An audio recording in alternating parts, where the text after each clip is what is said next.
My name's Julia Turner, and I work for a company called Systemic, which, along with the Alliance for a Green Revolution in Africa, which Asan works for, is part of a partnership of organizations called the Food and Land Use Coalition. The Food and Land Use Coalition brings together public, private, and third sector organizations seeking to accelerate the transformation of food and land use systems to deliver better impact, not just for the environment, but also for nutrition and for livelihoods, particularly of farmers, but for rural communities more broadly and people as a society. So as I mentioned, AGRA and Systemic are core partners of the FOLU Coalition.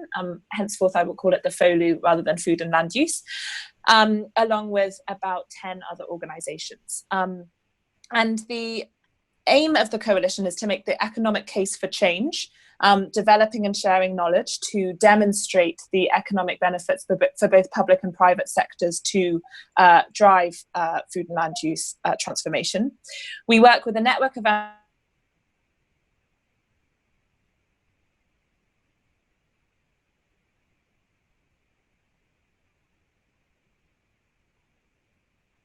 ambassadors and people in sub-Saharan Africa in Ethiopia. But others include Colombia, China, India, Indonesia, the UK, and Australia. 2019 was a key year for FOLU, given we had the release of the Growing Better report on global food and land use systems in September. This Growing Better report set out 10 critical transitions that can help to build a more sustainable food and land use system at a global level. And it was accompanied by a report that looked at food and land use systems in sub-Saharan Africa in particular, which myself and Asan worked on with the support of a wide network of experts and practitioners. And that's what we're going to be presenting on today. So next slide, please. So why did we decide to write a report that was specifically about the sub-Saharan African region? This is because the challenges and opportunities linked to sustainable food and land use systems are at their most profound in countries in the region, as many of you on the call will already know. In the interest of time, I won't go into too much detail on this, but food and land use systems are critical for the environment globally, given that 20% of the world's tropical rainforests are in sub-Saharan Africa, and for the region's economy. Food and land use accounts for 70% of livelihoods and 25% of GDP, up to 60% in some countries. At the same time, the region faces profound challenges and some disruptive trends, perhaps is the better word than worrying trends. First of all, crop yields are only 25% of their potential relative to other developing regions. There's high poverty and rates of undernutrition. And we know that climate change will have particularly profound impacts in many countries in this region, with the arrival of increased intensity of floods, droughts, and the disruptions that those bring. Add to that context of rapid population growth and urbanization, which invite massive opportunities, but which also do put pressure on natural resources and infrastructural resources, for example, for city planners. And you have a very, very interesting case study of how can we build more sustainable food and land use systems that deliver resilient, rapid, stable economic growth for all in this region.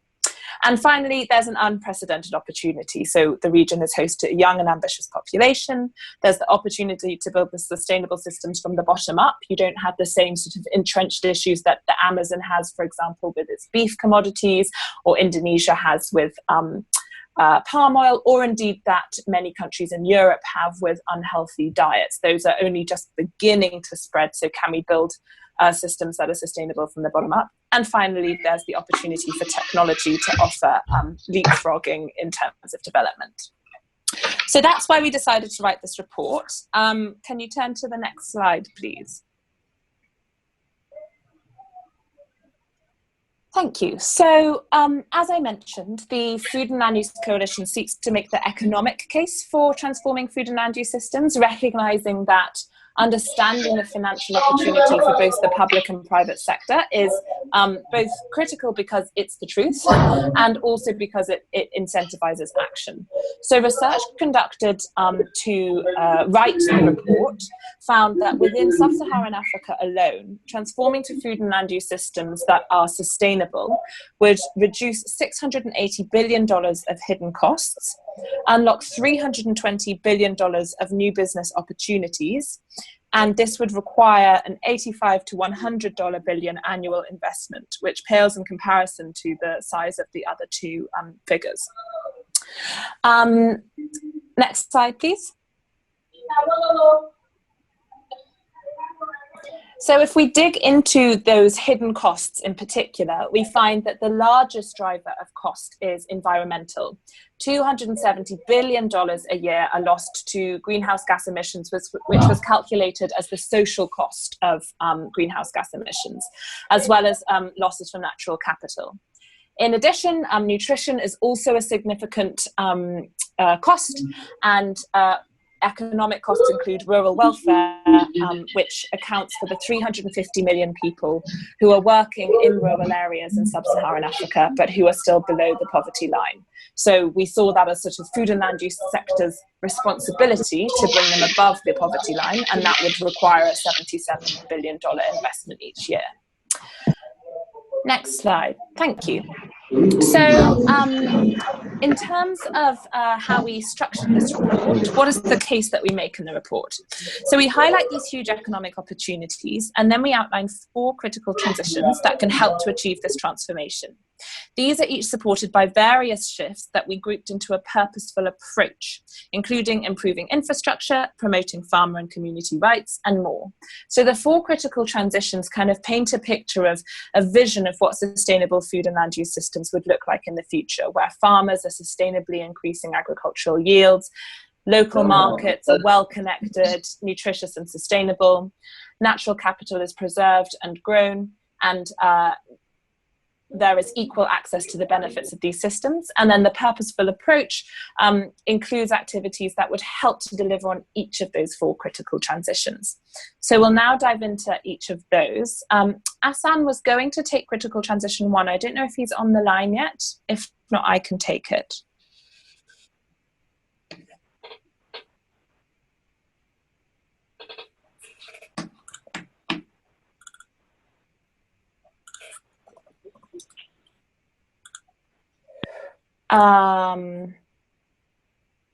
Okay, I will carry on without Asan.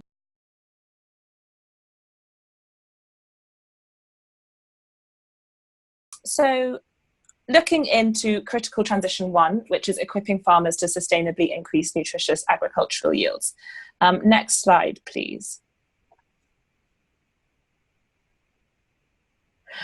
So this transition is all about providing farmers with access to high quality inputs, training, and affordable capital to invest in their land and increase agricultural yields while simultaneously regenerating natural capital via regenerative practices and technological innovation. This recognizes the need to dramatically increase agricultural yields, but also the need to do so sustainably and avoid the pitfalls that have occurred in other countries. For example, in the Asian Green Revolution, for example, India massively increased yields, but in ways that have caused long-term challenges as a result of the unsustainable agricultural practices that were adopted. So sustainable farming practices and technology enabled agriculture can reduce agricultural emissions and boost biodiversity on farms at the same time as increasing nutritious yields. Next page, please. So why have we prioritized this as a critical transition? Well, today there is a massive opportunity to increase yields, which remains untapped in the regions. The main cereal crop yields are only 15 to 30% of their potential. Production increases have largely been driven by agricultural expansion. And unfortunately, the growth in productivity has lagged behind other regions recently. And indeed, that gap is widening, which is what the graph on the left shows. Next slide, please.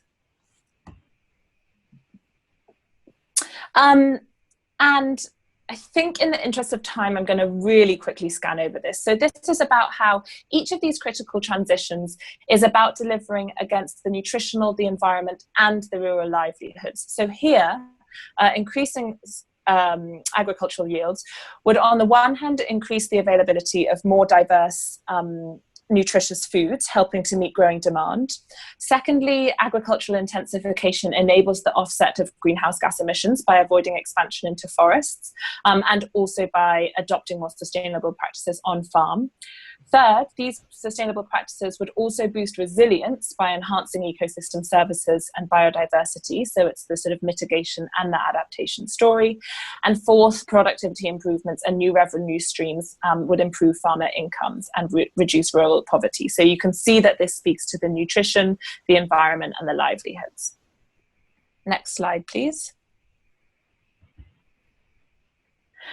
So, if this is such a huge opportunity, why has it not happened today? What are the barriers that a farmer, for example, the woman on the left of this slide, faces in trying to sustainably increase their agricultural yields? Well, first of all, she probably has limited access to finance, particularly if she's a woman, but generally access to finance is very limited. And that's closely linked to insecure land tenure and the remote location of many farmers. Secondly, access to agricultural inputs and information is limited. For example, seeds, fertilizers, harvesting tools, again, often linked to remote locations, and also the pareback of extension services in recent times. Third, there are physical and technological constraints due to weak infrastructure, reducing the potential for and the value of productivity enhancements. If a farmer isn't confident that their produce is going to reach a consumer, there isn't as much point in increasing their yields if they're just going to turn into food loss and waste on the edge of their crops. But also it limits their ability to increase their yields. Fourth, agricultural research and development investment contrasts the key role that it played in Asia's green revolution. And finally, inequalities in the value chain mean that many farmers are trapped in poverty, so they cannot invest in their land. So what are the recommended actions that we made in the report? These include empowering smallholder farmers in rural communities. That means increasing extension services, recognizing the importance and value of traditional practices. There was a great example of a guy named Yakuba Sawadogo, who created an almost 40-hectare forest in Burkina Faso using indigenous and local knowledge on formerly barren and abandoned land, today hosting 60 species of trees and bushes. So he's a great example of a local champion who often has been overlooked in the past. And third of all, using technology to manage risk, so helping farmers to empower themselves with better weather forecasts and so on. Second, catalyzing innovation and embedding sustainability. That's really one particularly for businesses to increase investment into commercially oriented agricultural R&D. Third, improving access to finance.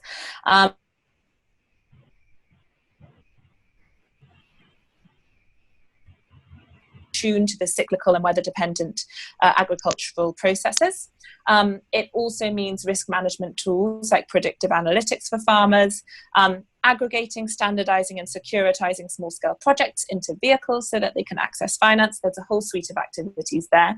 And then fourth, redirecting economic incentives. So this is really about the sustainability piece, because a lot of subsidies today are directed towards unsustainable agricultural practices. For example, Malawi spends over 70% of its agricultural budget on subsidies that don't necessarily reach the poorest farmers, disincentivize the use of organic-based materials, and crowd out key parts of the fertilizer market. And so not saying that fertilizer subsidies should not happen, but thinking about ways in which that money could be better spent, perhaps splitting it onto other incentives for more sustainable agricultural practices, or accompanying it with training on how best to apply fertilizer would be good actions to take on. Next slide, please. Hi, Julia. This is Asan. I've just joined in. Oh, great. Good, Asan. I just covered Critical Transition 1 on your behalf. I'm very sorry. That's okay. Please proceed. I'll catch up. Great. Good. Okay, so Critical Transition 2 is about strengthening local markets for nutritious, sustainable food for domestic and international consumers. There's a huge opportunity in Africa's food and beverage markets, which could be worth $1 trillion by 2030. Investments in supply chain improvements and technological advances can increase efficiency and boost value-adding and intra-regional trade opportunities, which are critical to deliver on a range of opportunities, including meeting growing food demand, improving farmer incomes, generating new jobs, displacing food imports, and supporting population health. So this critical transition is about investing in the infrastructure to strengthen connections and processing capacity in value chains. It's about supporting market mechanisms to support entrepreneurs and shape demand for healthy food. And it's about investing in talent to equip a new generation of entrepreneurs to enter agriculture. And this is a transition that inspiring entrepreneurs and investors like Ndidi Nwuneli and her team at Sahel Consulting and AACE Foods are instrumental in delivering. I think this is my favourite critical transition. Next slide, please. So again, why have we prioritised this as a transition in the report? It's because it delivers on a range of compelling benefits, from providing employment opportunities for a new generation of farmers, to revitalising a rural economy and reducing the need to forcibly migrate into cities. It's about enhancing the value of produce by introducing value-adding opportunities, reducing post-harvest losses by increasing efficiency in the value chain, improving health and safety, avoiding risks of nutritional decay or even food fraud. And it's about increasing intra-regional trade. And an interesting statistic that I saw was that due to infrastructural weaknesses, the costs of intra-regional trade within sub-Saharan Africa are 50% higher than those in East Asia, Pacific, Latin America, or the Caribbean. So improving that infrastructure, redesigning it in a modern infrastructural market setting offers huge opportunities to improve intra-regional trade. Next slide, please. Thank you. So this transition requires actors to create the enabling environment for individuals, businesses, and markets to flourish. What are the barriers that mean that this transition hasn't happened already? So first, institutional weaknesses and corruption create an unstable business environment.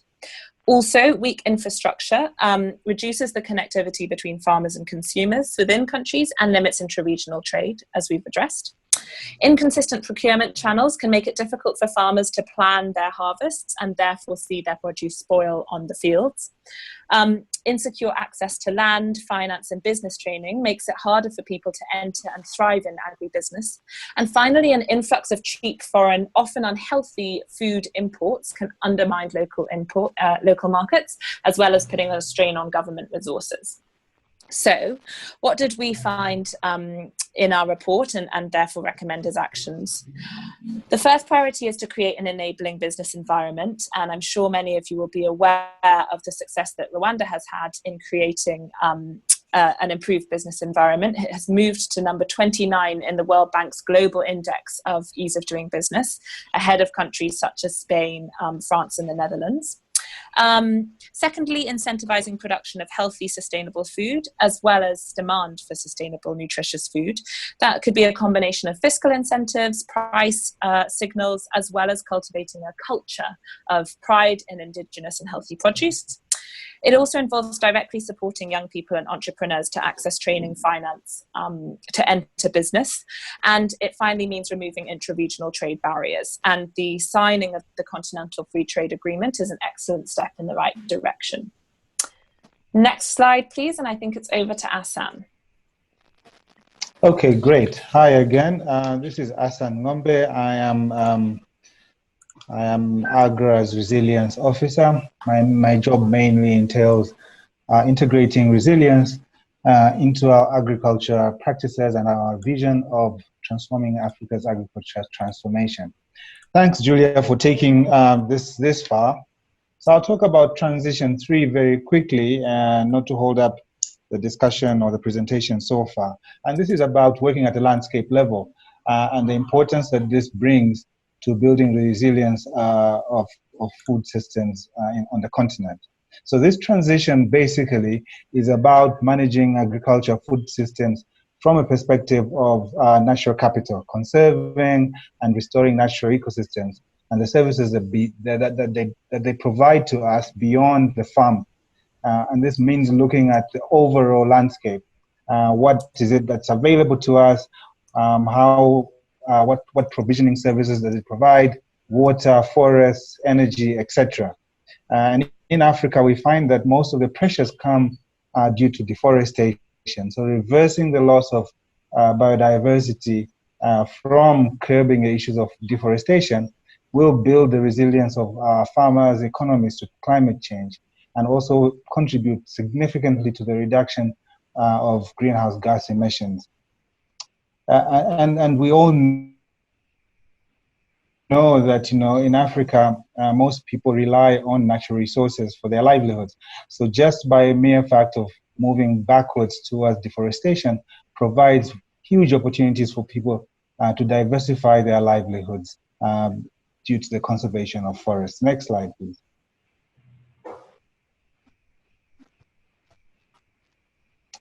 Okay, so reversing the destruction of Sub-Saharan's natural resources is an urgent priority and it does give us a huge opportunity. We have at least 20% of the world's rainforests, and out of this, I think we can be one of the biggest conservers or carbon sinks, so to say. Opportunities are there if we shift the way we do our agriculture from expansive agriculture, which requires for us to cut down forests for food, through intensification practices and the use of technologies that will not necessarily lead to more expansive expansion of our land. It will reduce the hidden costs of our food that we normally don't see. An example here is that, the carbon that's released into the atmosphere presents bigger costs to us in terms of health or regeneration of agricultural land. And if we were to really factor this into food production, the food that we eat would be much more expensive. So just by mere reversal of deforestation would reduce these hidden costs to our production systems. It would also unlock huge opportunities in business opportunities, up to $120 billion, due to the expanded livelihoods that would be produced or given or available to people. So the impact of restoration of degraded lands, conservation of forests is huge onto communities. Opportunities are there, we just need to go out and seek them. Next slide, please.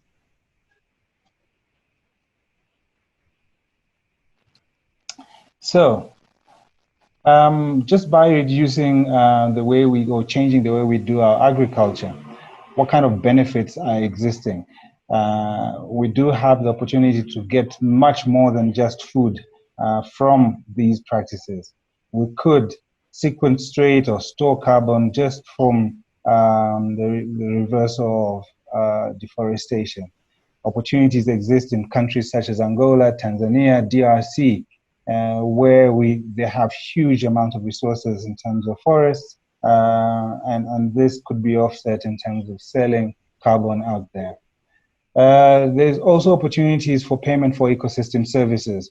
We've seen this in certain parts of Kenya, for example.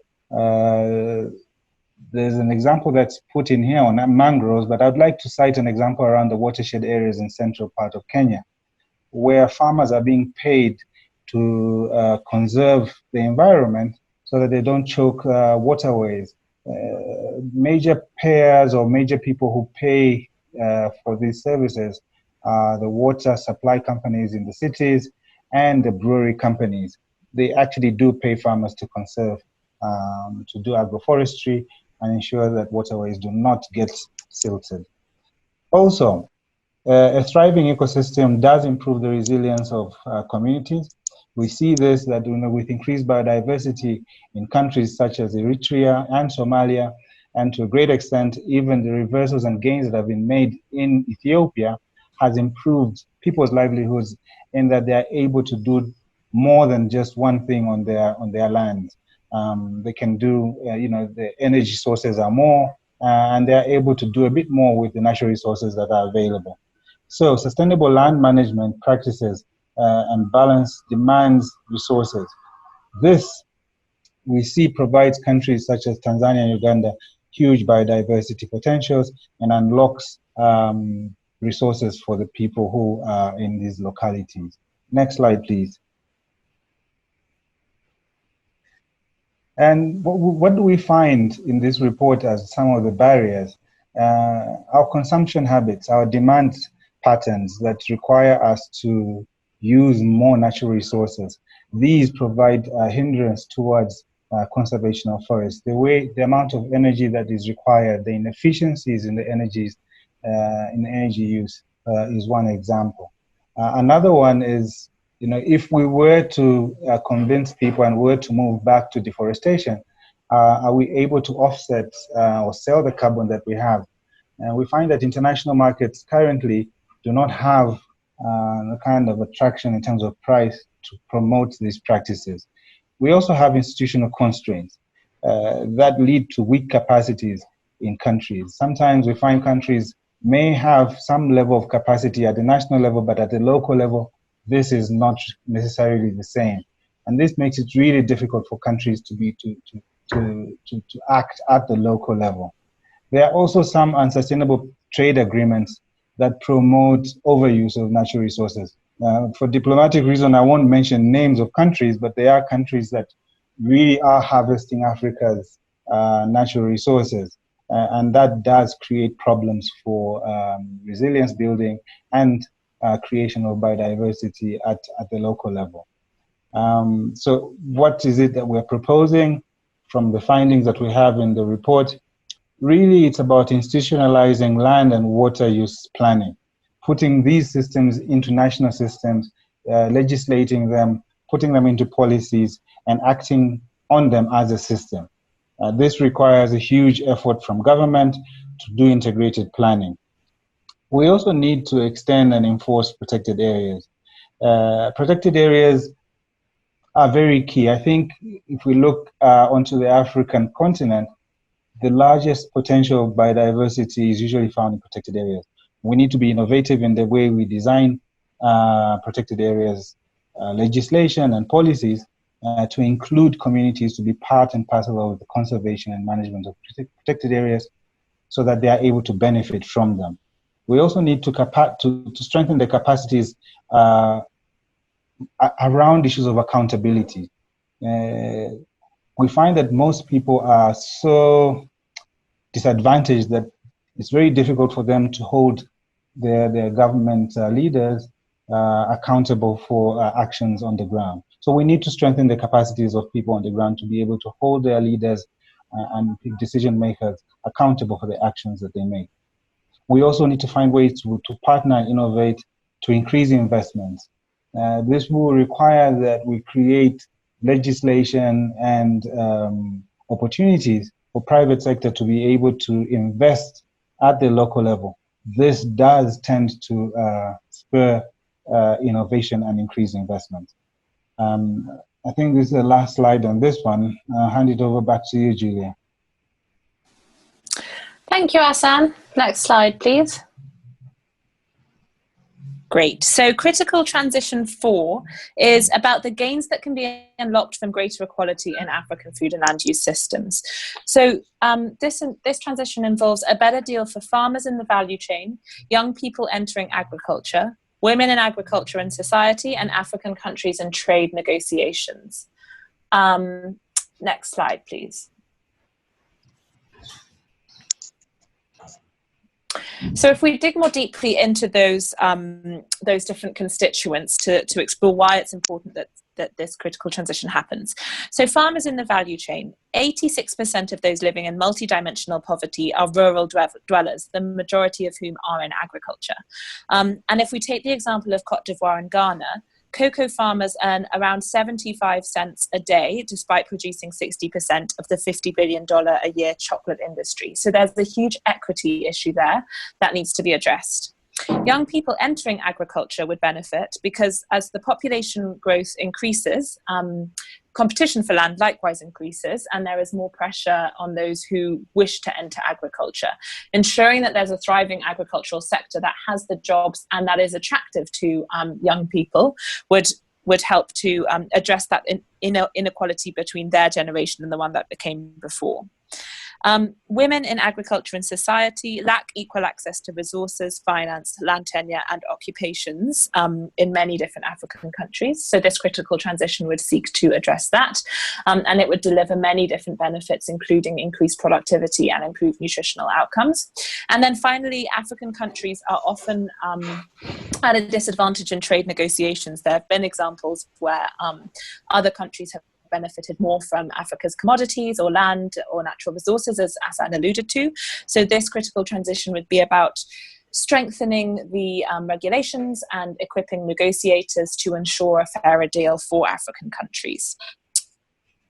And the slide on the right just speaks to that equity issue for farmers in the value chain, where you can see that, thousands of farmers are taking up that 6.6% of the cocoa value chain, while almost half of it goes to retail, which employs fewer people. Next slide, please. So such a transition would deliver benefits across a range of areas. First of all, it would deliver higher incomes and additional jobs, as farmers would secure fair prices, as well as opportunities off farm. Second of all, it would increase formal participation of women, would therefore improve productivity and improve nutrition, as I mentioned previously.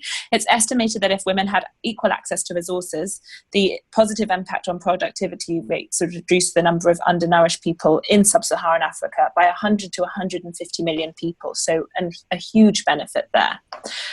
It would also increase resilience to climate shocks and market shifts at farmer level. Today, farmers bear disproportionate risks relative to others in the value chain, as their incomes are completely dependent on their crops.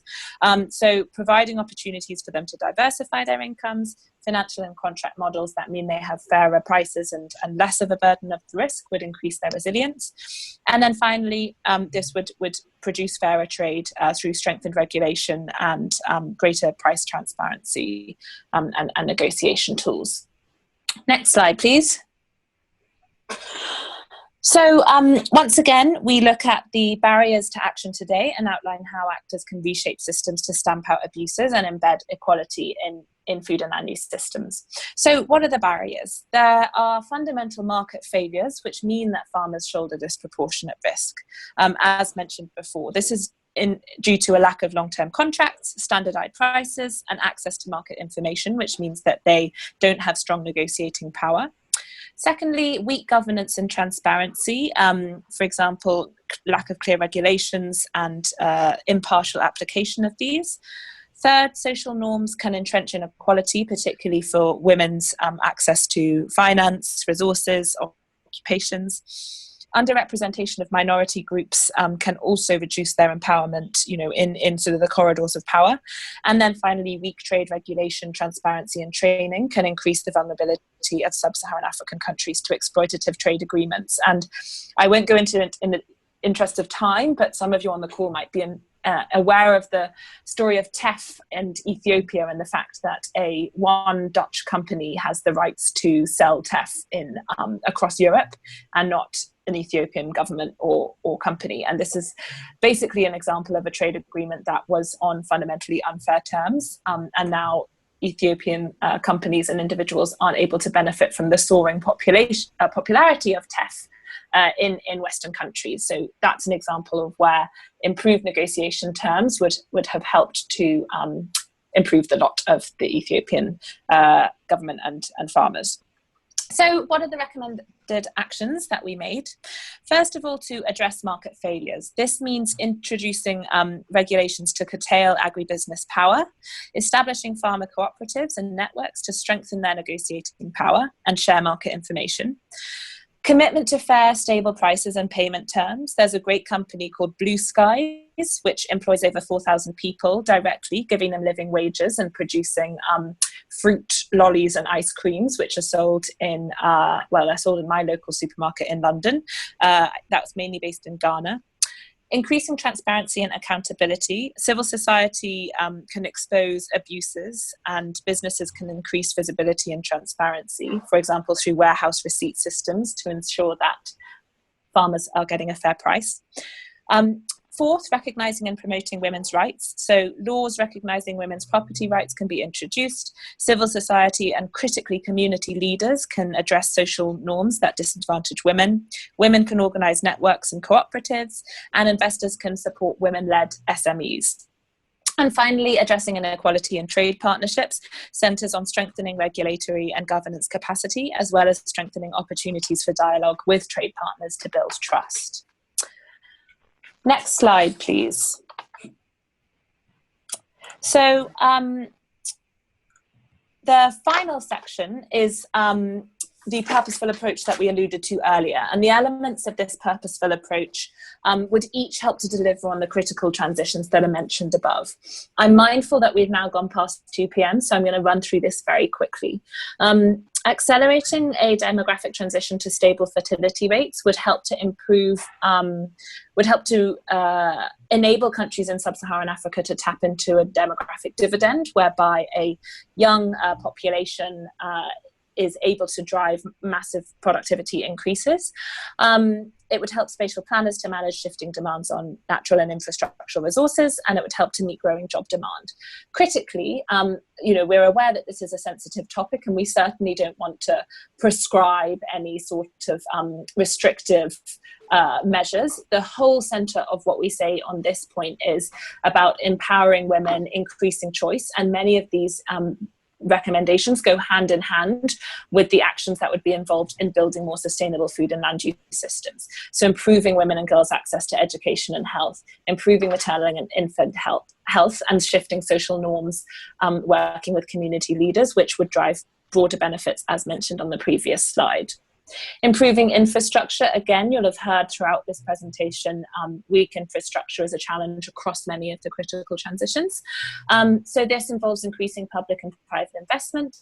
It involves tapping into broader pools of investment from global donor governments and philanthropic funding, recognising the investment opportunity in infrastructure in sub-Saharan Africa.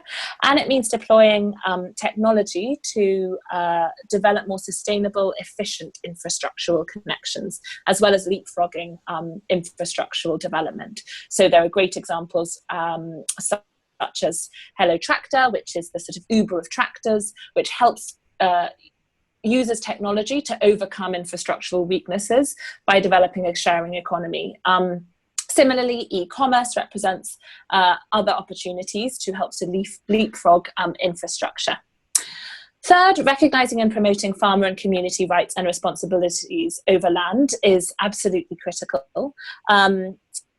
This would enable them to invest in their own land and manage their own natural resources. And this goes hand in hand also with recognising the value of traditional practices and the ability of local communities to manage land sustainably. It would also support young people to enter the agriculture sector. And there are interesting innovative mechanisms to do this, for example, developing rental markets for land for those people who can't buy land. And it's about empowering them in the face of potential private sector land grabs. Finally, removing barriers to investment represents a huge opportunity. As we mentioned at the beginning of the presentation, a shift to transforming food and land use systems would require an annual investment of $85 to $100 billion. And this requires lifting significant barriers to investment in the region. The barriers that are faced today are on the subsequent slide, but I'll just quickly summarise them now. We divide these into two categories. On the one hand, are barriers to investment in food and land use, which include weak governance, restrictive markets, and currency volatility. Also project pipeline, because some investors find that the projects that they seek are not at the maturity where they're commercially investable, and limited or lacking data to assess investment opportunities and risk. Then there are also barriers faced for individual entrepreneurs, such as insecure land tenure, remote location, lack of credit history, and some of the stuff we've covered previously. And in this section, we recommend building an enabling environment for business, improving risk profiles, recognizing the opportunity for impact. And that's really a message to donor governments and philanthropic funders to see that food and land use as a priority target to deliver on climate and SDG impact profiles, and developing and expanding project profile, which means creating entrepreneurial hubs, training, finance for those SME leaders of the future. That concludes the presentation. Asan, if there's anything else for you to add, do jump in. And if not, I guess we open up to questions if anyone's still able to stay on the line. Just one quick one is that you will realize the interconnectedness of all these transitions and the recommendations that we do put in the report. This is not a one-size-fits-all, and it's not a simplistic kind of issue. It is complex, but what we've attempted is to try and break down into these 4 critical issues just to demonstrate the importance of bringing things together to try and get some solutions towards the integration of food and land use systems. So it's not to say that it's as simple as it looks, but also to say that we needed to simplify it to try and make an understanding out of it. Thank you, Asan. Any questions? I think people can type them in. I think people are muted, but if you're able to speak, then do speak. But if not, you can type them in the chat.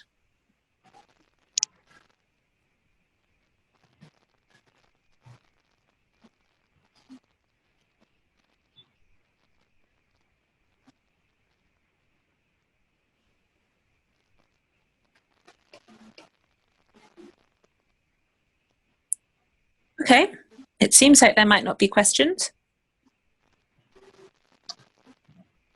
Was there someone trying to speak?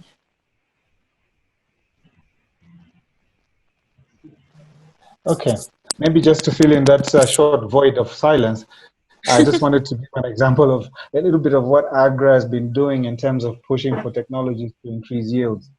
This is something that we are actually putting on the ground through the promotion of improved seed varieties and soil fertility techniques and technologies to try and raise the yields of farmers to increase their income. What we've seen are the challenges, mainly it's in the delivery of information and finding channels to make sure that farmers in the remotest areas have access to some of these technologies. This is something that was obviously alluded to in the first transition, but it's something that we are practically experiencing on the ground as we do our work.